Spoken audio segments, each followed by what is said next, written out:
Hey there and welcome back to Mass Effect. My name is Pete and today we complete the final part of this playthrough. Yes, it is finally time to wrap things up. After learning about what the conduit actually is in the last episode, we are today going to use that to get back to the Citadel for the final confrontation. At this point already, I'd like to say thank you for sticking with this series. I know it took quite a while to get to this point, but we have one last episode ahead of us filled with epic cutscenes, so I hope you enjoy this one.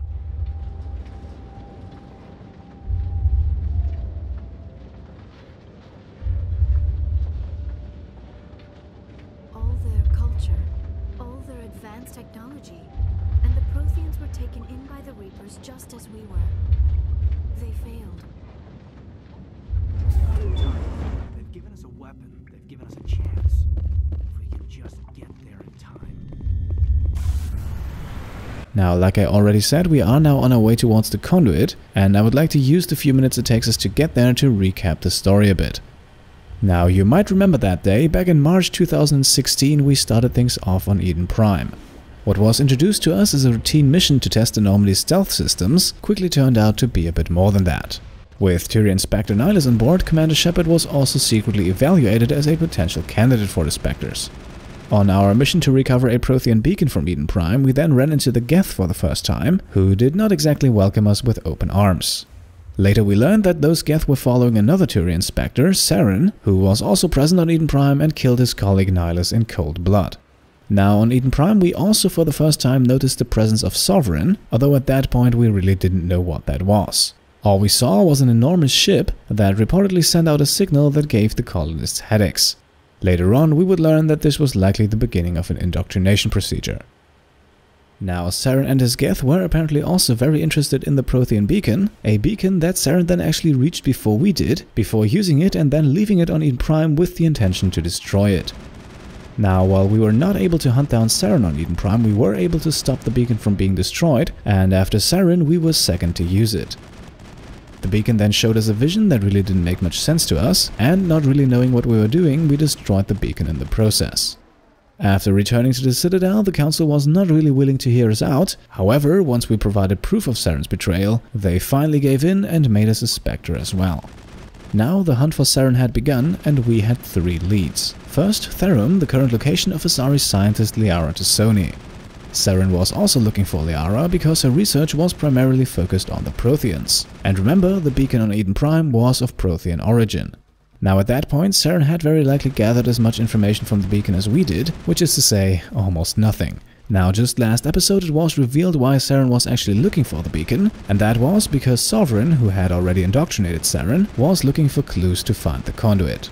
That conduit was necessary to get both Saren and the Geth onto the Citadel, which as we learned acts as a big mass relay for the Reapers. Now since Saren couldn't figure out what the vision was telling him on his own, he was looking for Liara, who was luckily rescued by us before Saren could get his hands on her. Unfortunately then, even with Liara on board, we couldn't really figure out what the vision was supposed to tell us, meaning that we had to proceed with our next lead. On the planet Pharos, Saren uncovered the Thorian, an ancient plant-based being that had actually been around when the Protheans were still alive. Using the Thorian's understanding of the Protheans, Saren was able to make sense of the vision, and shortly after, so were we. Unfortunately, some parts of the message in that vision were still missing, so the hunt for more information continues. On Noveria, we learned that Saren was breeding Ragni, likely to strengthen his forces, but he was also able to learn about the Mu Relay, the only mass relay linking to the former Prothean colony of Ilos. In the meantime, Saren had uncovered another Prothean beacon, providing him with more information including the location of the conduit here on Ilos. So Saren used the Ragni to learn how to get to Ilos, however not before spending considerable time researching the indoctrination process on Vermeer. That is also where his first doubts about the cooperation with Sovereign begin to form, as Saren is growing more and more concerned that Sovereign is actually indoctrinating him. It becomes quite obvious that that process of indoctrination has already begun, however it is also very important to note that parts of Saren's mind still seem to be his own.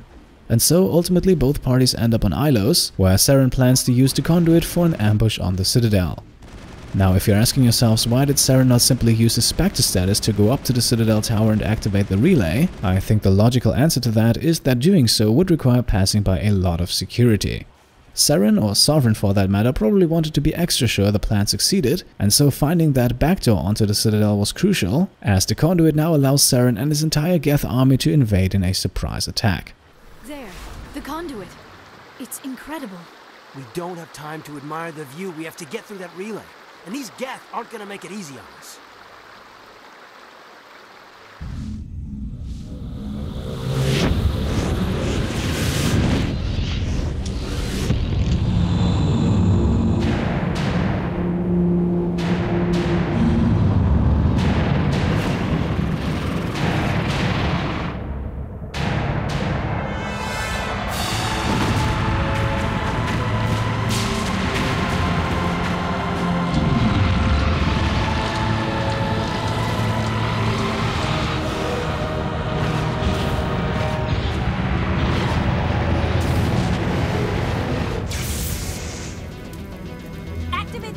Seal the station! The arms aren't moving. System's not responding.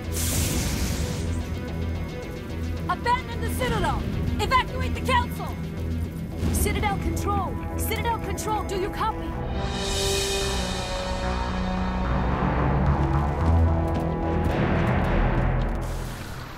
Right, I hope the short recap was able to outline why we're actually here and how we got to that point. Now we have exactly 40 seconds to go through the conduit before the relay to the Citadel will close again, and we are stuck here on Ilos while Saren does his thing on the Citadel and brings upon us the Reaper Apocalypse. Now, while there are enemies around, it is very important to not engage them in a fight here. There is no way you can take out the armatures and still reach the conduit in only 40 seconds, so the best and also really the only strategy here is to simply put the pedal to the metal.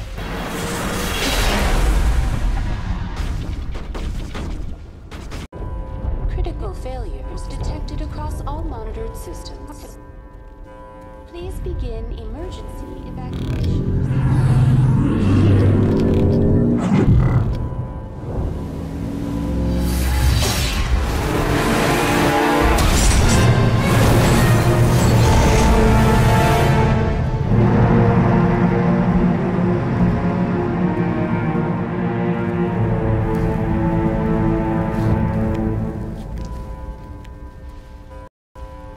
Alright, we are back on the Citadel. First things first, let's grab a medkit that is conveniently placed right next to the crash site here, and then before we can talk to the slightly damaged version of Avina, we quickly have to deal with a few husks.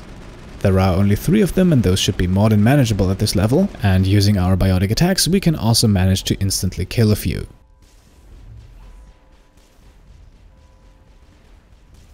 And with the last husk taken out, let's now talk to Avina. Hopefully she's able to tell us a bit more about what happened. The Presidium is experiencing severe system malfunctions across the entire level. All non-emergency personnel must evacuate immediately. Right, yes, a status report would be perfect. Give me a rundown of the damage. We have lost all primary power to the level. Environmental controls are not responding. Class 3 fires are burning in sectors 2, 3, 6, and 7. Civilian casualties are high. I am also detecting numerous unauthorized synthetic life forms throughout the station. They are believed to be hostile. Please approach with caution. So, in case you haven't noticed, we are standing right in front of the Citadel Tower, where the Council is also located, which of course prompts the following question. What happened to the Council? In accordance with standard emergency procedures, the Council has been evacuated to the Destiny Ascension. And what about our good friend Anderson and our not-so-good friend Ambassador Udina? What about Captain Anderson and Ambassador Udina? What happened to them? I have no information on the status of specific individuals. Once the current crisis has been resolved, a complete accounting of casualties and survivors will begin. Right then, last but not least, the guy we're here for, where the hell is Saren? Where's Saren? Former Spectre agent Saren Arturius is nearing the vicinity of the Council chamber. A warrant has been issued for his arrest, though Citadel security is unable to respond at this time. Well, can't see why that would be the case. Seems like we have to take matters into our own hands. Come on, we need to stop Saren before it's too late. Please begin emergency evacuation procedures. This is not a drill. Please begin emergency evacuation procedures. This is not a drill.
We're going outside.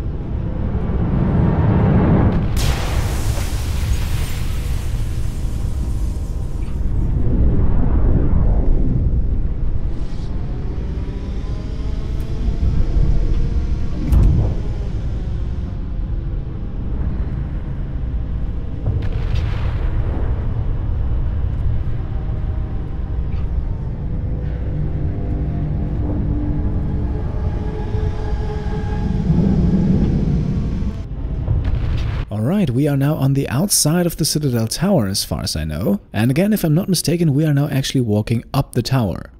The goal is to find an entrance back inside, because the controls that Saren will be using to open the Citadel relay, and also the controls that we need to upload that file from Vigil to, those controls will be inside of the Citadel Tower. So pretty straightforward, all things considered, but of course it won't be that easy. Since Saren attacked the Citadel not only on his own but with the Geth, we now have a few of those Geth between us and our destination. The fighting against them won't be that hard, and I actually like that about this part. While we're building up towards the story's climax here, we once again get to experience that feeling of power, as we can for the most part simply run through the Geth without any fear of being killed. And while we're doing that, I'd like to once again focus a bit more on the grander scheme of things, and talk about the order in which we completed the main plot worlds Pharos, Noveria and Virmire. I'm not mentioning Therum here because I think it makes sense both from a gameplay and a story standpoint to go there first. After all, the situation is as follows. We used the beacon, Saren did so as well. We did not really understand what we saw, but we have no idea whether or not the same thing is true for Saren. And at that point I think the logical choice is to go to Therum and find Liara, who at least in theory should be able to help. From a gameplay standpoint, it also makes a lot of sense. Therum is the only planet where we can grab another squad member, and to get the most out of that squad member, both in combat and in dialogue, it makes sense to recruit them as early as possible. Now after Therum we went to Noveria, and there we learned the whole thing about the Mu relay. And at that point one might rightfully ask, wait, why was Saren actually looking for that relay in the first place? The obvious answer is of course because he wanted to go to Ilos, but if we assume that Saren went to the planets in the same order that we did, then at this point he wouldn't have any knowledge about Ilos yet. He wouldn't have recovered the Prothean cipher from the Thorian on Pharos yet, and he also wouldn't have found the second beacon that he had on Virmire. And that leads me to believe that while we had a set order in which we completed those plot worlds, for Saren we probably have to assume that he was a few steps ahead of us, meaning that he already had that second Prothean beacon and the cipher as well before we even set foot on Noveria, otherwise his whole business on Noveria hardly makes sense. So purely from a story standpoint, it actually makes sense for Pharos to be the second world, because there he grabs the cipher to help him understand the visions. Then number 3 would be Virmire, where the second beacon is found, revealing that the conduit is on Ilos, and Noveria would actually be last, because the only thing that is really revealed on Noveria is how to get to Ilos. From a gameplay standpoint, however, it makes sense to go about this a little bit differently, and I will explain in a minute what I mean by that. Right now we are engaged in another fight with shock troopers, and those are being dropped off by a Geth dropship. And that dropship won't leave until it either has run out of shock troopers or until it's damaged badly enough. And we are going for that second one, activating all 3 defense turrets here. Those turrets will fire away at the dropship and will eventually force it to leave. Now if we were after the experience points, we could simply leave the dropship be and go after the shock troopers, because eventually, after we have killed enough of those, the dropship would leave on its own. However, since we have reached the level cap already and time seems to be somewhat of an issue, we are going for the dropship with maximum firepower.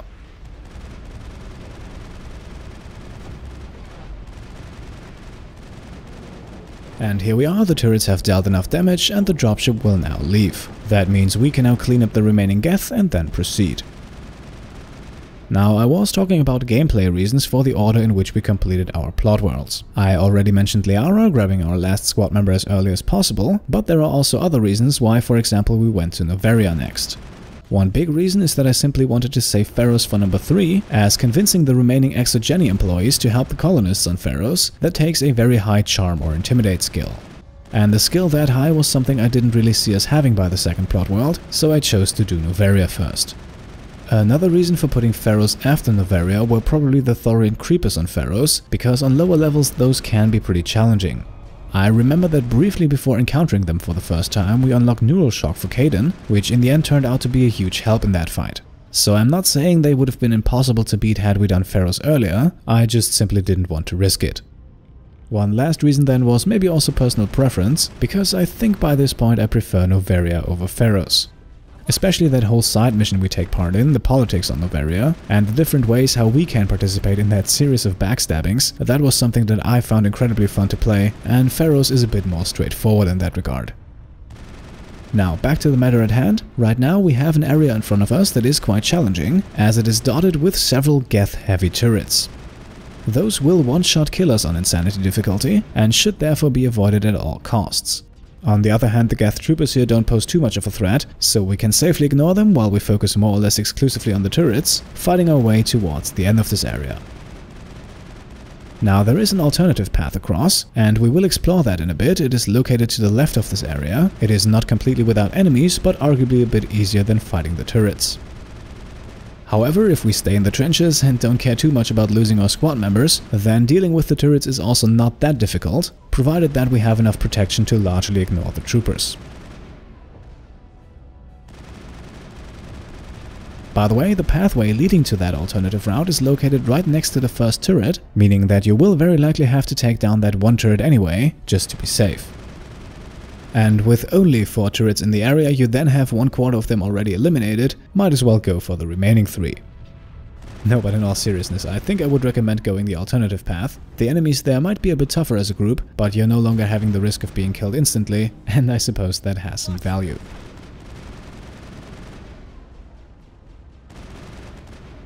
Now, we are already down to the last turret of the area, and we also have our squad back, but like I said, don't get too attached to them here. Unless we're talking about tank-like characters like Rex and Ashley, it is very easy for them to die here just because of bad positioning, so be prepared to do the majority of work on your own here.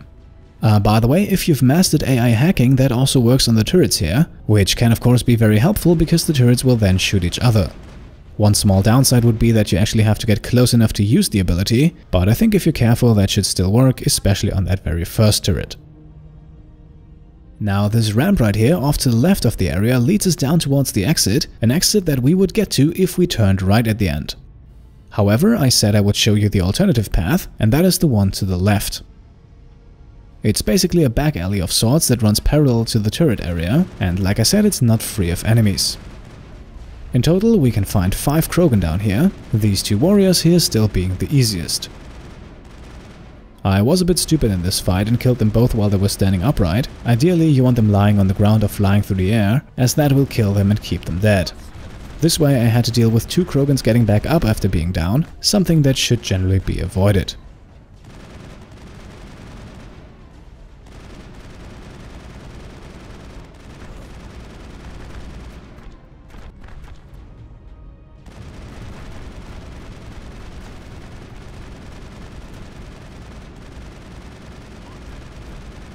Now, eventually even the Krogan warriors fall, which triggers the next group of enemies, including a Krogan Battlemaster. With this one though we have far less problems. A single lift gets him up before he can activate immunity, and a warp then weakens his defenses so that we can take him out quickly. The next 2 Krogan are then warlords, stronger than the warriors but not as strong as the Battlemaster, and those 2 also very quickly suffer the same fate. And at this point I have to admit I was thankful for having both Liara and Kaden in the squad. The simple luxury of having 2 lifts available instead of 1 made my life so much easier here, and there will be one more fight shortly where that is immensely helpful. Now, with those 5 Krogan taken out, we have absolutely cleared out every single enemy here, which means we can now head towards the exit and back inside of the Citadel Tower.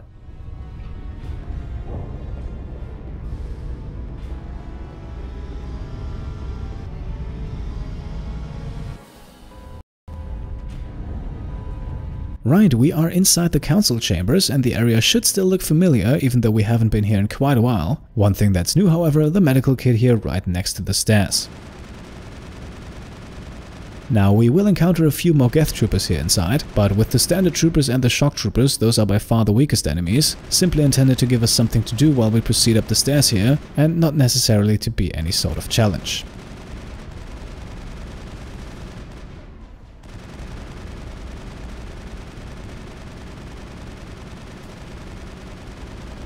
And with the last trooper taken out, we can now head up the last set of stairs and begin the final confrontation.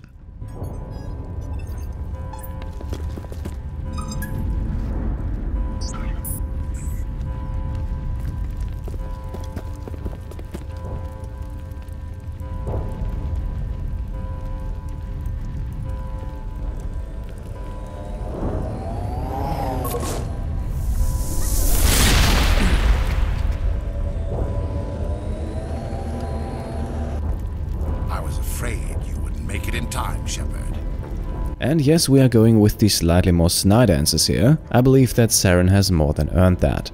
Had to wipe out a few hundred of your followers along the way. Sorry if I kept you waiting. You've lost. You know that, don't you? In a few minutes, Sovereign will have full control of all the Citadel systems. The relay will open. The Reapers will return. Well, since our plan is not exactly to stand by and watch, I wouldn't be so sure about all that. I'm heading to that master control panel, and you can't stop me. You survived our encounter on Vermeer, but I've changed since then. Improved. Sovereign has upgraded me. Well, a bullet is still a bullet, and I doubt your upgrades will be able to stop one. Fancy hardware's not gonna save you. I suppose I should thank you, Shepard. After Vermeer, I couldn't stop thinking about what you said. About Sovereign manipulating me. About indoctrination. The doubts began to eat away at me. Sovereign sensed my hesitation. I was implanted to strengthen my resolve. Now my doubts are gone. I believe in Sovereign completely. I understand that the Reapers need organics. Join us, and Sovereign will find a place for you, too. Once again, Saren tries to convince us that joining Sovereign is an option, and choosing enough talk here would trigger a fight, but as you might remember, Saren was already showing some doubts about his cooperation with Sovereign, and we are going to use those against him now. Sovereign's controlling you through your implants. Don't you see that? The relationship is symbiotic, organic and machine intertwined, a union of flesh and steel. The strengths of both, the weaknesses of neither. I am a vision of the future, Shepard, the evolution of all organic life. This is our destiny. Join Sovereign and experience a true rebirth. Considering the fact that Saren should also know what happened to the Protheans, I am inclined to disagree, and we are using the Intimidate option for that, which will, just like the Charm option, steer this conversation down an interesting path. The Reapers don't use organics. They devour and discard them. As soon as the conquest is over, you'll be cast aside. I had no choice. You saw the visions. You saw what happened to the Protheans. Surrender or death. There are no other options. And despite being a Spectre sworn to protect the galaxy, he chose to surrender. And once again, that is where the doubts should come into play. Some part of you must still realize this is wrong. You can fight this. Maybe you're right. Maybe there is still a chance for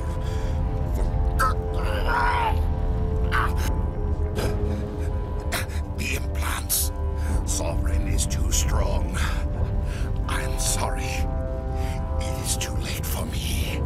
Alright, a final set of persuasion options, normally requiring both 12 charm or 12 intimidate points, so the highest possible amount. However, since we already planted some seeds on Vermeer, by using another persuasion option on him there, we can now use both of these options for only 9 points. Be that as it may, the outcome will be the same, because yes, there is one other solution. There's still one way to stop this. If you've got the guts. Goodbye, Shepard. Thank you.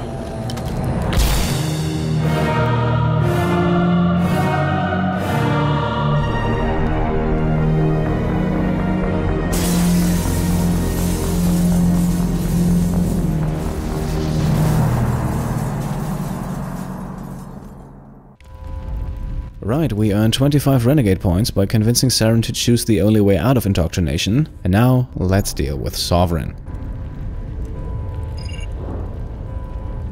Vigil's data file worked. I've got control of all systems. Quick! Open the station's arms! Maybe the fleet can take Sovereign down before he regains control of the station. See if you can open a communications channel. The Destiny Ascension. Main drives offline. Kinetic barriers down 40%. The Council is on board. I repeat, the Council is on board. Normandy to the Citadel. Normandy to the Citadel. Please tell me that's you, Commander. Yes, it is, in the flesh. I'm here, Joker. We caught that distress call, Commander.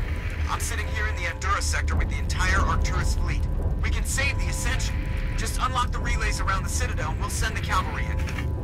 Are you sure about this, Shepard? Human casualties will be very high if you send your fleet in now. This is bigger than humanity. Sovereign's a threat to every organic species in the galaxy. The Council must be sacrificed for the greater good. Do not waste your reinforcements. Hold them back until the Citadel arms open up. Save the human fleet to attack Sovereign. What's the order, Commander? Come in now to save the Ascension, or hold back? Right, first major choice of this episode and one of the biggest in the game. Are we going to save the Council or not? Both choices will earn us a large amount of morality points and will also have some consequences on how the next two games play out. And in the end I decided to save the Council. The end result concerning the fight with Sovereign doesn't change much, and saving the Council is also demonstrating that humanity is about more than just themselves. Making the sacrifices necessary to save them will have some negative impacts on Mass Effect 3, however those can quite easily be balanced out again. So saving the Council it is, earning us 28 Paragon points. Opening the relays now, Joker. We need to save the Ascension, no matter what the cost. The noble choice. I just hope it does not also turn out to be the wrong one. Alliance ships, move in. Save the Destiny Ascension.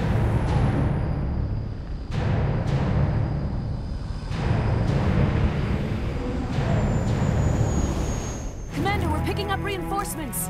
It's the Alliance. Thank the goddess.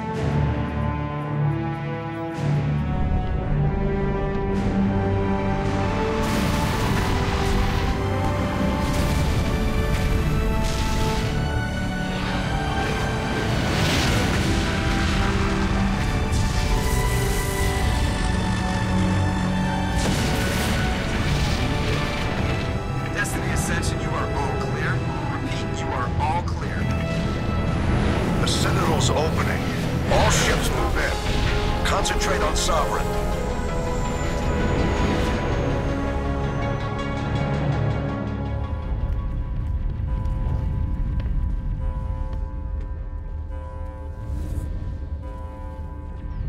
Make sure he's dead.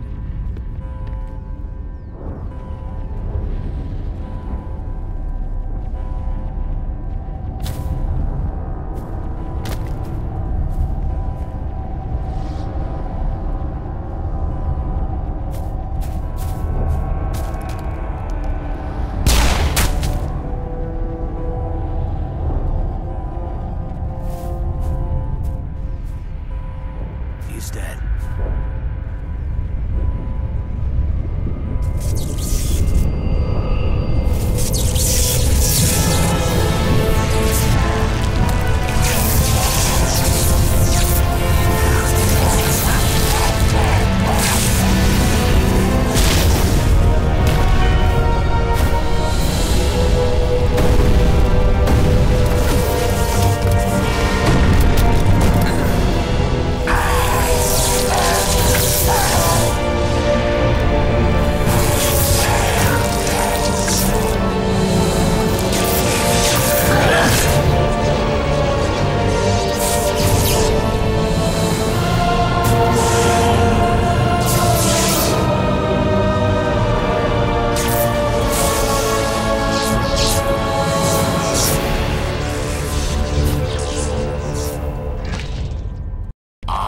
Sovereign, and this station is mine.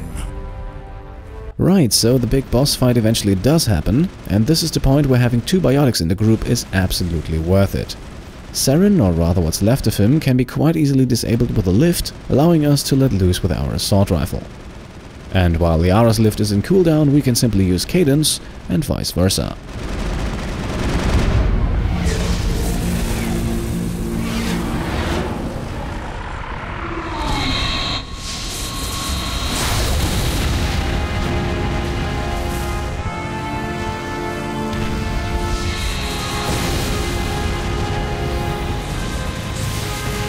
Sovereign's too strong! We have to pull back! Negative. This is our only chance. Take that monster down no matter what the cost.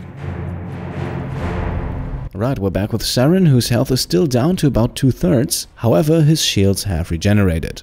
And we will now use the same strategy as before, using our biotic abilities to send him flying and pepper him with bullets.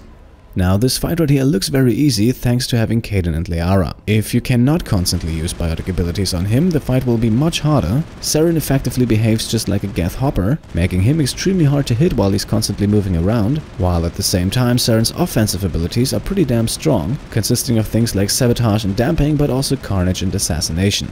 In the end though, the combined powers of 2 biotics and a Spectre are too much to handle, even for Saren.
Take it easy. It's over. You're safe now. Where's the commander?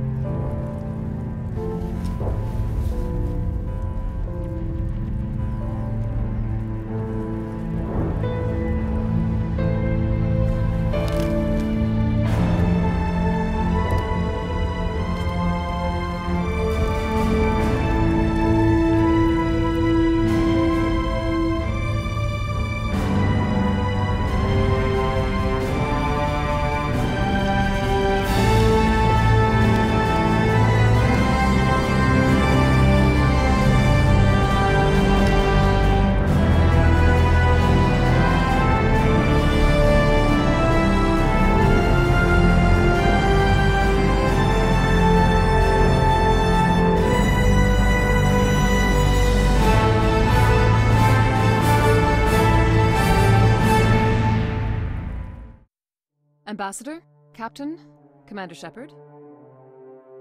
We have gathered here to recognize the enormous contributions of the Alliance forces in the war against Sovereign and the Geth. Many humans lost their lives in the battle to save the Citadel. Brave and courageous soldiers who willingly gave their lives so that we, the Council, might live. There is no greater sacrifice, and we share your grief over the tragic loss of so many noble men and women. The Council also owes you a great personal debt, Commander, one we can never repay.